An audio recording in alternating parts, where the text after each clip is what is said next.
The vending machine had been there for as long as Marcus could remember.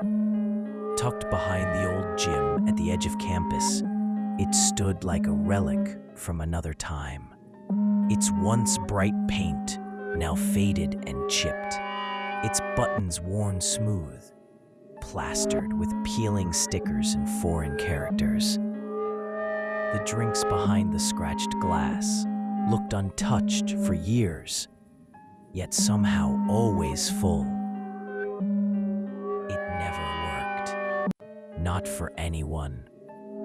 But on that night, Marcus heard it speak. A whisper, soft and low, floated through the cold night air. Thirsty Marcus, it was her voice. Clara, gone 5 years now, lost in a car accident he never forgave himself for. He froze. Come closer. The voice beckoned.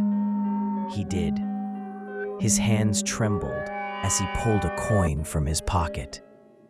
Out of instinct or desperation, he didn't know. He slid it into the slot. A plain black can dropped. The words, "For you," were scrawled in familiar handwriting. Hers. He stared at it for a long moment, then opened it. The drink was cold. As the liquid touched his lips, his knees buckled. A flood of memories surged into him. Laughter, tears, the scent of her hair, the last words they never got to say. And then he heard her again, not from the machine, from inside his head. "I miss you too," she whispered. Marcus smiled. Then he screamed.